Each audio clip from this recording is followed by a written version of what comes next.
नमस्कार विद्यार्थ्यांनो, मागच्या लेक्चरमध्ये आपण पाहिलं होतं polarity of carbonyl group, reactivity of aldehyde and ketone, की ज्याच्यात आपण पाहिलं होतं aldehydes are more reactive in nature as compared to the ketones. आणि या लेक्चरमध्ये आपण बघणार आहे दॅट इज द 12.9 सेक्शनमध्ये chemical properties of carboxylic acid, how the carboxylic acids are react chemically.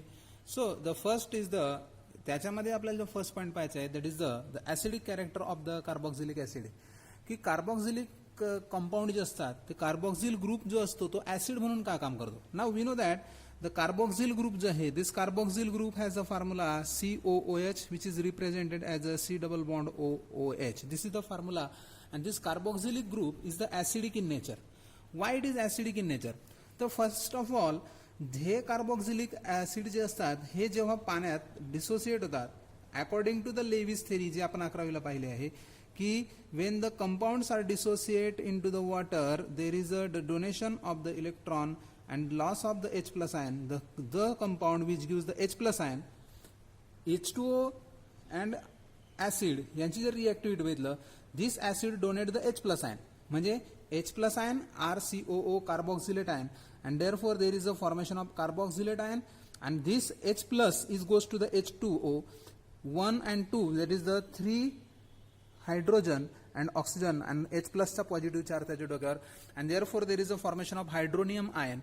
So here we can say that in this reaction the compound carboxylate group donate the H plus ion. इथे दिसतंय आपल्याला की याने H plus दिला, loss of H plus, therefore we can say that the carboxylate group is the acid in nature in the water. म्हणजे पाण्यात add केल्यानंतर तो H plus देऊ शकतो. आता ह्या पर्टिक्युलर रिॲक्शन मध्ये जर आपण बघितलं ही जी प्रोसेस आहे H प्लस लॉस करण्याची, तर याच्यामध्ये हा H प्लस देतो का. मोस्ट ऑफ ग्रुप आहेत, अल्केन आहे ना, we know that the formula of alkane RH. मग RH असल्यामुळे RH मध्ये R मायनस आणि H प्लस का तयार होत नाही, हा H प्लस ऍसिड म्हणून का काम करू शकत नाही. याचं कारण आहे the stability of अनायन. When the anion is stable, the compound is acts as an acid. For example, इथं जर आपण बघितलं द कार्बोक्सिलेट ग्रुप जो आहे that is RC double bond OH, O minus H plus, याप्रमाणे हा जो ग्रुप आहे आपण लिहू शकतो. आणि ह्या ग्रुपमध्ये H प्लस लॉस केल्यानंतर देर is a formation of RC double bond O minus plus H plus. या ठिकाणी याने H प्लस दिला. समजा H प्लस दिल्यानंतर हा परत H प्लस वर अटॅक करत नाही.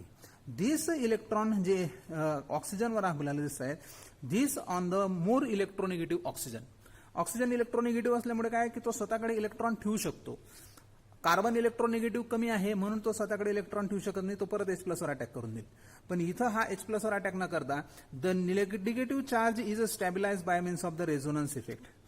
इलेक्ट्रॉन जे असतात ते डिलोकलाइज होतात या ठिकाणून या ऑक्सिजनकडे, या ऑक्सिजनकडून या ऑक्सिजनकडे, and now there is a new structure is develop of the carboxylate group. therefore RC double bond O, and now here this oxygen gets the negative charge and this single bond is now here become double bond. म्हणजे काय होतंय की electron हे delocalise व्हायला सुरुवात होत आहेत. परत सेकंड स्ट्रक्चर हे परत या ठिकाणी इलेक्ट्रॉन डिलोकलाइज करेल. We get the first structure convert to the second convert to the first, and in this way the carboxyl group मधले जे इलेक्ट्रॉन आहेत हे याप्रमाणे डिलोकलाइज होताना एंगेज असतात. म्हणजे ते परत H प्लस वर अटॅक करत नाही. सोल्युशन मध्ये फ्री H प्लस असतो, अँड देअरफॉर ज्या सोल्युशन मध्ये फ्री H प्लस असतो this solution is acts as a acid, आणि म्हणून the carboxylate group is acts as a acid in the water. म्हणून हे जे कंपाऊंड आहेत these compounds are generally acts as a acid in the water. जर आपण त्यांना पाण्यात टाकलं तर ते H प्लस डोनेट करतात आणि मग त्यांचं ऍसिडमध्ये कन्व्हर्जन हे होत असतं. मग ह्याच्यामध्ये आपल्याला आता मोस्टली डिस्कस करायचं आहे की व्हॉट आर द फॅक्टर्स, असे कोणते घटक आहेत की ज्याच्यामुळे मेनली JEE आणि नीट सारखे जे एक्झाम्स आहेत ह्या एक्झाम्समध्ये फॅक्टर्सवर ऑलमोस्ट एक प्रश्न विचारला जातो म्हणजे जातो. म्हणून फॅक्टर्स हे खूप महत्वाचे आहेत की असे कोणते फॅक्टर आहेत की ज्याच्यामुळे ऍसिडिक स्ट्रेंथ वाढते आणि असे कोणते फॅक्टर्स आहेत की ज्याच्यामुळे ऍसिडिक स्ट्रेंथ ही कमी होऊन जाते. तर ह्याच्यामध्ये एक लक्षात घ्या, जो कार्बोक्सिलेट ग्रुप आपण पाहिला होता ह्या कार्बोक्सिलेट ग्रुपने जर अटॅक परत केला तर तो ऍसिड नाही. म्हणून ह्याचे जे इलेक्ट्रॉन आहेत हे बाहेर जायला नको. म्हणजे ह्या साईडला एक असा ग्रुप लागायला पाहिजे, असा ग्रुप की जो इलेक्ट्रॉन विथड्रॉ करतो. म्हणजे इलेक्ट्रॉन विथड्रॉइंग ग्रुप, स्वतःकडे इलेक्ट्रॉन घेणारा ग्रुप जो असेल, तो इलेक्ट्रॉन ग्रुप घेणारा ग्रुप जो असेल तो काय करतो, ऍसिडिक स्ट्रेंथ वाढवतो. म्हणजे अटॅक होऊ देत नाही. तर त्या अटॅक न होण्याचं कारण काय आहे, कारण ह्या ऑक्सिजनचे इलेक्ट्रॉन हायड्रोजनला अटॅक न करता इलेक्ट्रॉन विथड्रॉइंग ग्रुपकडे चालले जातात. आणि म्हणून याच्यामध्ये जनरली फॅक्टर असं सांगितला जातो -I इफेक्ट, म्हणजे इलेक्ट्रॉन विथड्रॉइंग इंडक्टिव्ह इफेक्ट. 11वीला आपण शिकलो इंडक्टिव्ह इफेक्ट. तर इलेक्ट्रॉन विथड्रॉइंग इंडक्टिव्ह इफेक्ट असेल तर ऍसिड स्ट्रेंथ जी असते ही वाढते, म्हणजे जास्त ऍसिडिक असतो कंपाऊंड. आणि जर इलेक्ट्रॉन डोनेटिंग इंडक्टिव्ह इफेक्ट असेल तर ऍसिडिक स्ट्रेंथ कमी असते, म्हणजे तो कंपाऊंड जो असतो तो कसा होऊन जातो, बेसिक होऊन जातो. ऍसिडिक न होता तो इलेक्ट्रॉन डोनेट न करता, विथड्रॉ न करता जर डोनेट करत असेल तर तो बेसिक असतो, आणि जर ऍक्सेप्ट करत असेल तर तो ऍसिडिक असतो. असा ग्रुप लागायला पाहिजे की त्याने इलेक्ट्रॉन काढायला पाहिजे. ओके, नाव ह्या पर्टिक्युलर फॅक्टर्समध्ये फर्स्ट आपण जनरल एक्झाम्पल घेऊ की पहिला फॅक्टर असा आहे की electronegativity. Now we know that what is the electronegativity. एखाद्या बॉन्ड मधले इलेक्ट्रॉन स्वतःकडे कॅप्चर करण्याची जी पॉवर असते त्याला आपण म्हणतो electronegativity. The ability of the atom to accept the bond pair of electron toward itself. याच्यामध्ये आपल्याला माहिती आहे की हॅलोजनची फॅमिली सर्वात जास्त इलेक्ट्रोनिगेटिव्ह आहे. त्याच्यामध्ये फ्लोरीनची इलेक्ट्रोनिगेटिव्हिटी सर्वात जास्त आहे, त्याच्यानंतर क्लोरीन, नंतर ब्रोमीन अँड देन आयोडीन.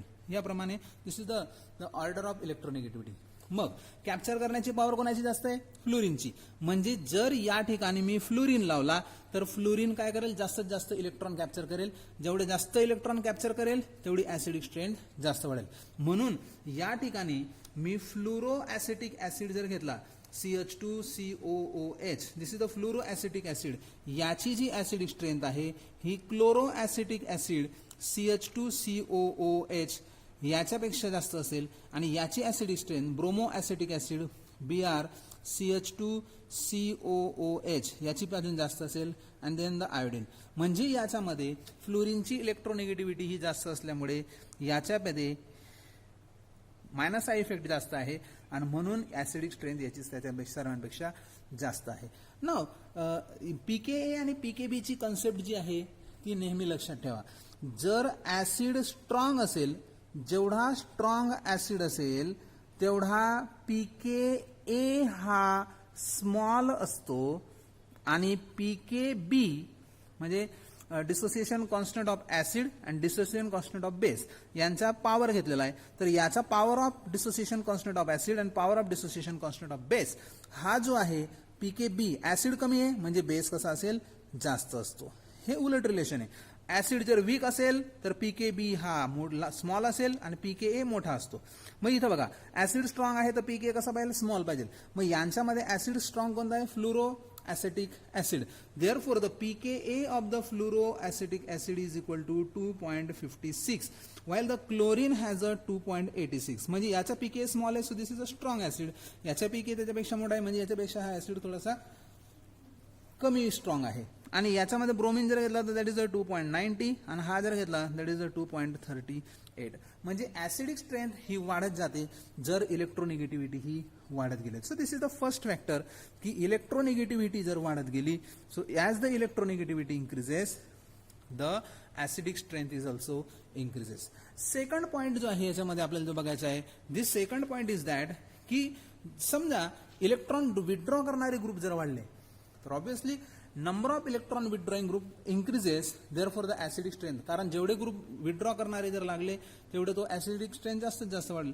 म्हणजे समजा मी मोनोफ्लोरो ऍसिटिक ऍसिड घेतला CH2COOH, आणि सेकंड घेतला डायफ्लोरो ऍसिटिक ऍसिड CHCOOHF.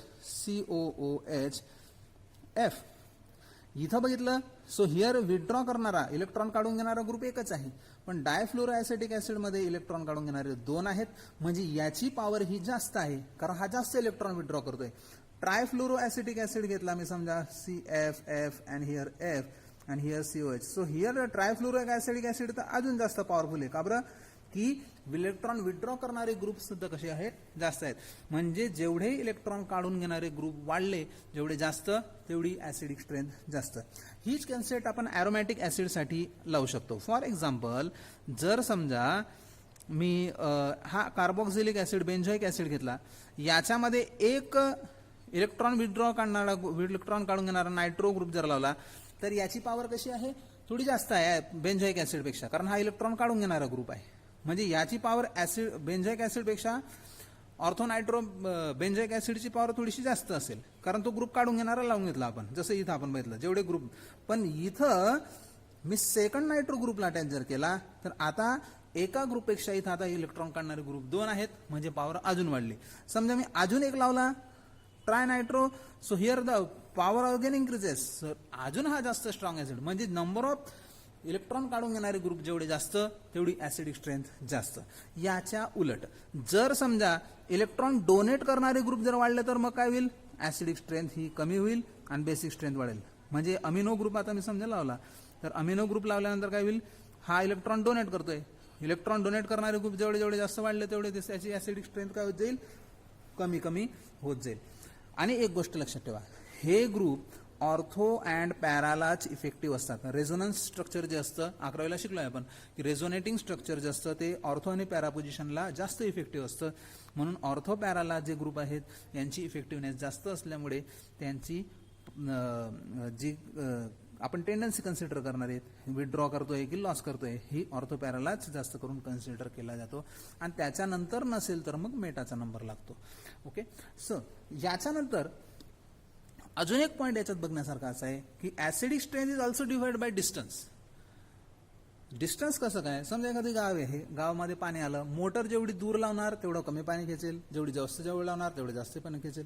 उदाहरणार्थ समजा मी एक एक्झाम्पल घेतलं, पेंटानॉइक ऍसिड, आणि ह्याला जर सेकंड नंबरला मी फ्लोरीन ग्रुप लावतोय, तर ह्या याच्या सेकंड पोझिशन असल्यामुळे जास्तीत जास्त ग्रुप हा छोटा अंतर असल्यामुळे तो इंडक्टिव्ह इफेक्ट हा स्ट्रॉंग असेल. पण ह्याच्याऐवजी मी जर सेम पेंटॉनिक ऍसिड घेतला आणि the pentanoic acid has the fluorine group at the third position, तर आता डिस्टन्स वाढलंय. आणि due to the increase distance the inductive effect is affected. Inductive effect is generally cancel out after 4 bond गेल्यानंतर inductive effect नष्ट होऊन जातो.